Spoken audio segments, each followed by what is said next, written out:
Welcome friends, welcome to India சமையல். இன்னைக்கு வீடியோவில் ஈவினிங் ஸ்நாக்ஸாக ஆனியன் போண்டா எப்படி பண்ணலான்னு சொல்லி பார்க்கலாம். நம்ம சேனலில் போடுற வீடியோ உங்களுக்கு பிடிச்சிருந்துச்சுன்னா சப்ஸ்கிரைப் பண்ணி வச்சுக்கோங்க. இப்போ ஒரு மிக்சிங் பவுல் எடுத்துக்கலாம். அதில் 6 மீடியம் சைஸ் வெங்காயம் நீல வாக்கில் இந்த மாதிரி கட் பண்ணி எடுத்துக்கோங்க. 1/2 டீஸ்பூன் அளவுக்கு உப்பு சேர்த்துக்கலாம். இப்போ உப்பை சேர்த்துட்டு நல்லா இந்த மாதிரி 5 நிமிஷத்துக்கு பிணைஞ்சிக்கோங்க. அப்போ தான் வெங்காயத்துலேருந்து தண்ணி விடும். இப்போ இந்த அளவுக்கு நல்லா பிணைஞ்சாச்சு, பார்த்தீங்களா தெரியும். சின்ன துண்டு இஞ்சியை பொடியாக கட் பண்ணி சேர்த்துடலாம். ஒரு பச்சை மிளகா பொடியாக கட் பண்ணி சேர்த்துக்கலாம். கொஞ்சமாக கொத்தமல்லி இலை, கொஞ்சமாக கருவேப்பிலை, சோம்பு 1 டீஸ்பூன் அளவுக்கு சேர்த்துடலாம். இப்போ சேர்த்துட்டு நல்லா கலந்து விட்டுக்கலாம்.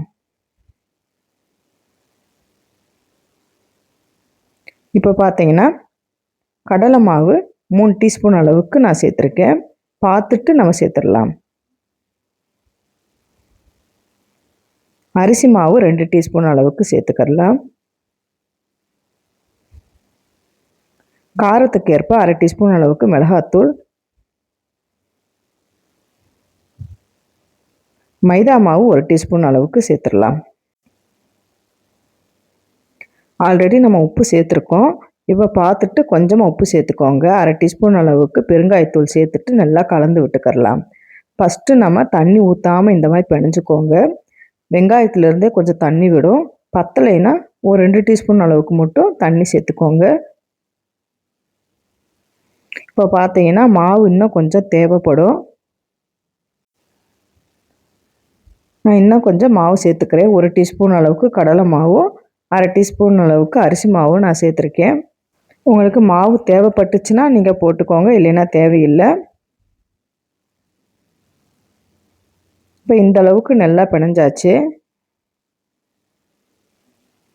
கொஞ்சமாக இந்த மாதிரி கையில் எடுத்து நீங்கள் உருட்டினீங்கன்னா உருட்டுறதுக்கு கரெக்டாக வரும். இந்த பக்குவத்துக்கு இருக்கணும்.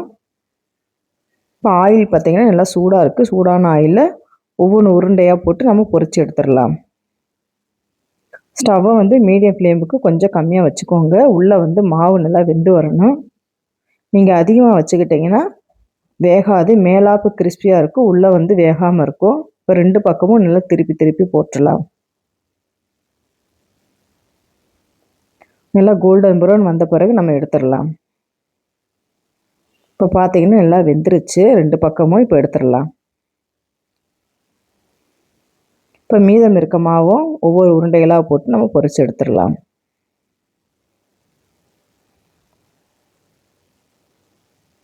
ரெண்டு பக்கமும் நல்லா திருப்பி திருப்பி போட்டுக்கோங்க.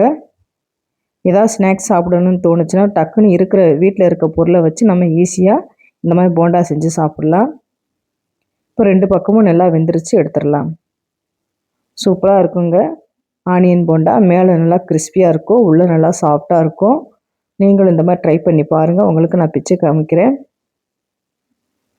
ட்ரை பண்ணி பார்த்துட்டு கமெண்ட் பண்ணுங்கள். உங்களுக்கு இந்த வீடியோ பிடிச்சிருந்துச்சுன்னா லைக் பண்ணுங்கள், ஷேர் பண்ணுங்கள், கமெண்ட் பண்ணுங்கள். உங்களை நான் வேறு சந்திக்கிறேன். பாய். தேங்க்ஸ் ஃபார் வாட்சிங்.